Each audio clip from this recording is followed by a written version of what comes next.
June 16, 1989. A 26-year-old man with a scruffy beard and long hair stands before a crowd of 250,000 people. At the time, there were still 80,000 Soviet troops occupying Hungary. This is Viktor Orban, and he's doing something incredibly dangerous. He demands that the Soviets go home. He demands free elections. He becomes the face of a generation that is tearing down the Iron Curtain. Orban wasn't an outsider.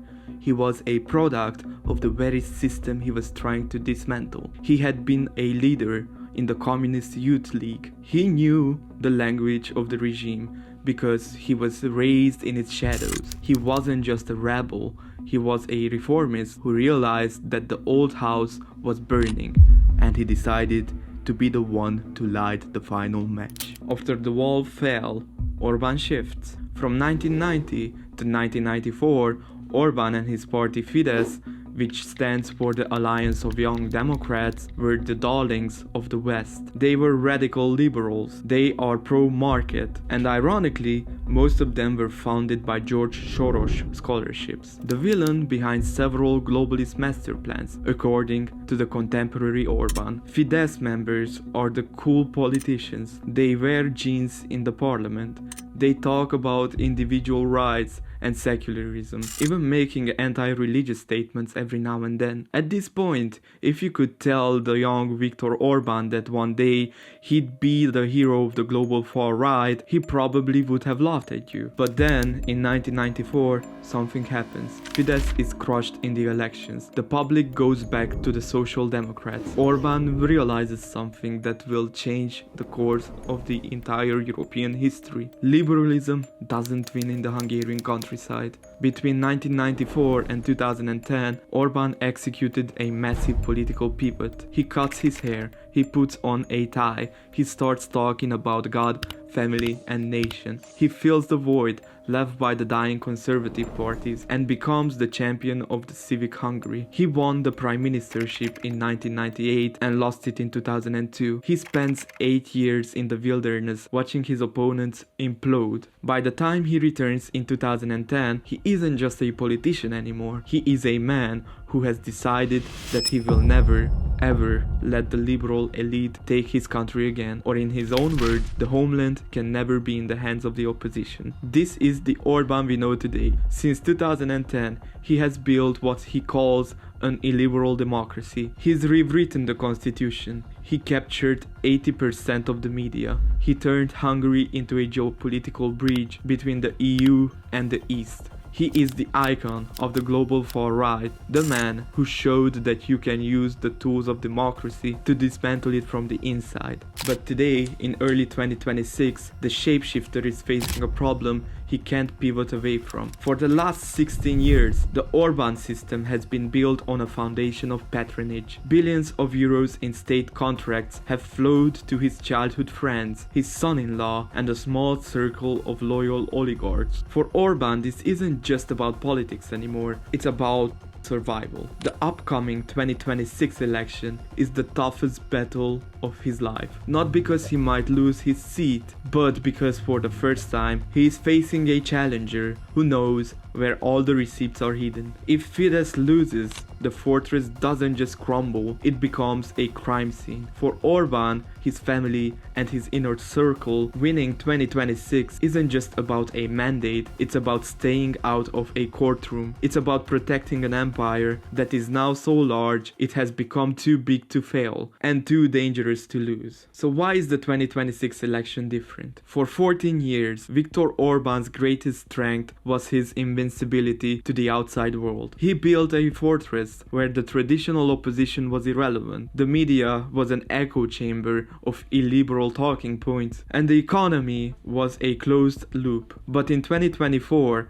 the fortress leaked. Peter Magyar to the international media looked like a sudden phenomenon. But to the Hungarian establishment, he was something far more terrifying. He was an insider. Magyar was a high-ranking diplomat who represented Hungary in its official EU representation, and for years he was the husband of the ex-justice minister, Judit Varga. In early 2024, it was revealed that President Katalin Novak had issued a secret pardon to the deputy director of the state-run children's home, a man convicted of helping cover up systemic PDF files by his superior. The moral shield of Fidesz built on the narrative of protecting our children shattered in a single weekend. Under immense public outrage, the regime did something that it has never done before. It sacrificed its own. President Novak and Justice Minister Judit Varga, the most prominent women in the party, were forced to resign. Magyar didn't need to build an audience, he inherited one. He captured the fury of the nation that felt betrayed by a government that talked about family values, while pardoning those who enabled child abusers. He goes to the rural towns that the left hasn't visited in a decade. He talks about national pride, border security, and family values. He isn't just promising a new government, he is promising a forensic audit. His manifesto is a checklist of the system's worst nightmares: joining the European Public Prosecutor's Office on day one, stripping the oligarchs of immunity, and clawing back the private foundations that currently hold the country's universities and infrastructure hostage. For the first time since the 2002 trauma, Viktor Orban isn't fighting a globalist shadow, he is fighting a mirror image of his younger self, someone who speaks the same language, shares the same roots, but is holding the receipt to the last 16 years. But before we go further, I would like to encourage you to subscribe to Europe Unpacked. We are currently preparing several other videos on different topics related to Europe, so if you don't want to miss those, please hit the subscribe button. Thank you. However, winning the elections is actually the easier part. The real danger begins the moment the celebration ends. Because if Magyar wins, he isn't just inheriting a government, he is inheriting a potential crime scene, an empty piggy bank, and a population that expects results. How do you prosecute a class of oligarchs who don't just work for the state, but own the state's vital organs? How do you unfreeze billions of EU funds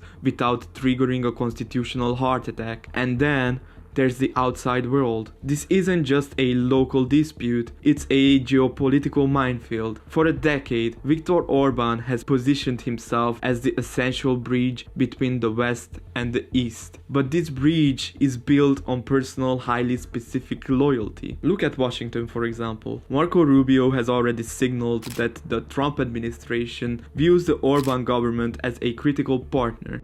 When the Hungarian budget hit a breaking point, Beijing quietly stepped in with a €1 billion loan, providing the kind of liquidity Western institutions would never allow. But this cash comes with the cost of national sovereignty. We're already seeing the interest in this debt. Chinese police officers are now authorized to patrol on Hungarian streets, and a 35-year-old highway concession has been handed to Beijing-backed interests.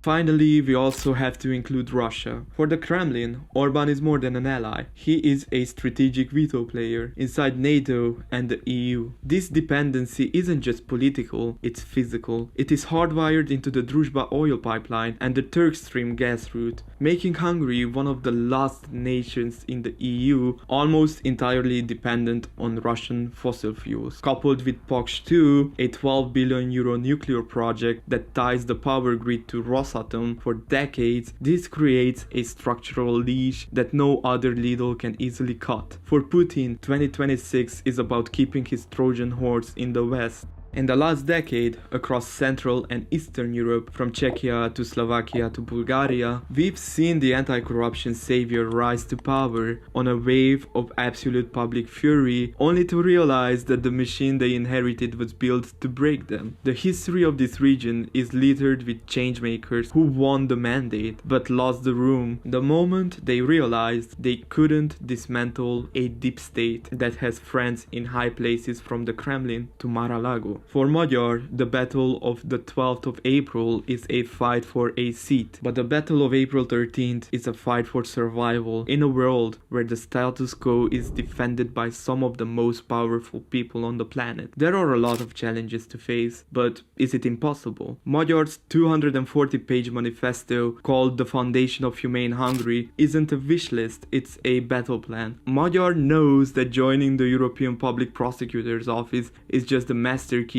to unlock frozen EU funds, but to actually break the oligarchs, he's planning an actual legal squeeze. TISZA has proposed a 6.5 annual levy on assets exceeding 500 million forints. This isn't just about revenue, it's a targeted weapon against the elite. It forces the oligarchs to either liquidate their state-funded empires or face aggressive audits on the origin of those assets. Over the last 4 years, the Orban regime has been quietly installing a dead-hand system. The system transferred billions in state assets, national universities, castles, and massive utilities into public interest asset management foundations, or CAQA. On paper, these are private foundations. In reality, they are a parallel state. They are managed by boards of Fidesz loyalists who are appointed for life and cannot be fired by a new government. This means that on April 13th, Peter Magyar might have the title of Prime Minister, but he won't have the keys to the country's most vital organs. To break this invisible veto, Magyar is proposing a radical constitutional reset. He plans to declare these transfers null on the basis that they were a theft to public function. But here is the catch. Doing this without a 2/3 majority is a legal nuclear option. If he pulls the trigger, he risks a constitutional civil war with a Fidesz-backed Supreme Court and an army of oligarchs. In this scenario, if he doesn't go for this option, he remains the prime minister in a house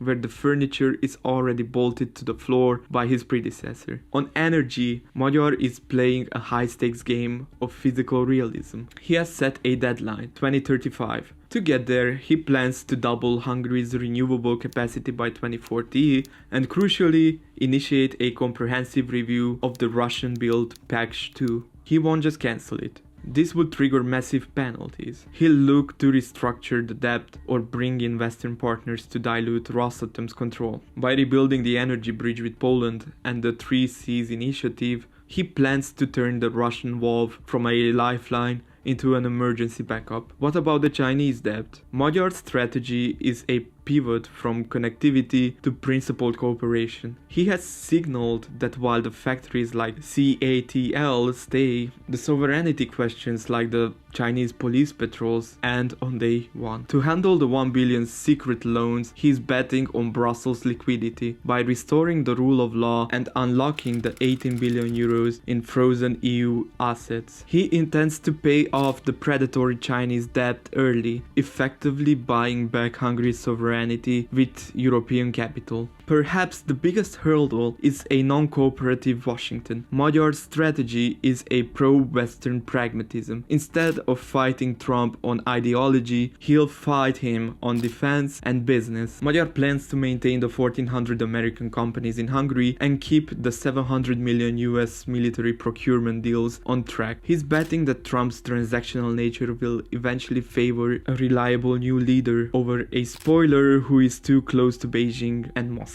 To fix the economy, Magyar is launching a Hungarian New Deal. For 16 years, the engine of Hungarian economy has been infected by what analysts call a corruption tax. In the current system, roughly 90% of all public procurement projects are estimated to be overpriced by an average of 25%. This is the hidden fee that every Hungarian pays so that the state contracts can be funneled to a small circle of loyalists like Lőrinc Mészáros, the childhood friend of the Prime Minister, or István Tiborcs, his son-in-law. In a standard European economy, public procurement is a competition for the best price. In the Orban system, it is a closed-loop patronage machine. Magyar plans to dismantle this toll by introducing mandatory open bidding for every project over a certain threshold and creating an independent digital procurement portal that the EU can monitor in real time. If you reclaim that 25% across billions in EU EU and national grants flowing through the budget, you aren't just saving money, you are creating an immediate multi-billion euro liquidity injection. Magyar promises to take this stolen margin and move it directly into the two sectors that have been used as donors, healthcare and education. Instead of building a fourth football stadium in a rural village with a single bid contract, that money is earmarked for the Modern Hospital Initiative. By ending the taxpayer-funded feed to the propaganda machine and the overpriced state contracts, TISZA claims they can raise teachers' salaries and nurse wages to the regional average within 24 months, without raising a single forint in income tax. Now, I propose to also look at a potential Fidesz victory. Peter Magyar would bring an audit to the table. Viktor Orban brings a manifesto of silence. Since 2010, Fidesz has famously refused to release a written electoral program. Their platform consists of just one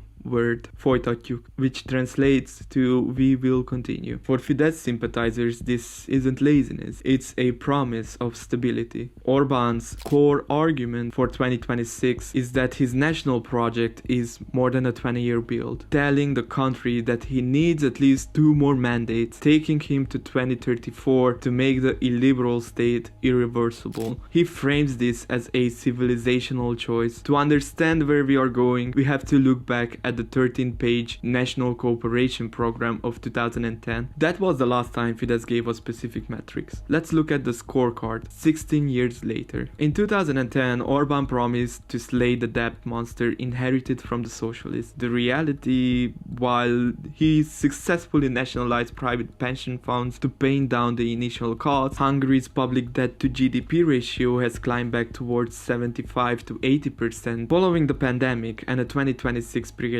spending spree. Orban also promised 1 million new jobs in 10 years. The achievement he largely delivered, but the how matters a lot. A significant portion of this growth came from a massive public works program, essentially paying the rural poor minimum wage for manual labor and a reliance on German automotive giants and Chinese battery plants. In 2010, he campaigned on economic independence from the IMF and Brussels. He traded Western conditionality for Eastern dependency. Today, Hungary's sovereignty is anchored by a 1 billion secret loan from Beijing and a total reliance on Russian energy infrastructure. In early 2026, Orban has pivoted to a new buzzword called the peace economy. He argues that the reason hospitals are underfunded is not because of the oligarch tax, but because of the war in the neighborhood. His campaign is no longer about policy, it's about security. His strategy is to paint Magyar as a war procurer who would send Hungarian troops to the Ukrainian front, while Fidesz stands as the only barrier to globalist conflict. By doubling down on the family tax allowance and promising a 14-month pension just weeks before the vote, he is betting that immediate liquidity will drown out long-term corruption. As we approach April 12, 2026, the question of who will win remains the most expensive coin toss in European history. For the first time in 16 years, Viktor Orban isn't just campaigning, he is fighting for his political and perhaps personal survival. We are witnessing a campaign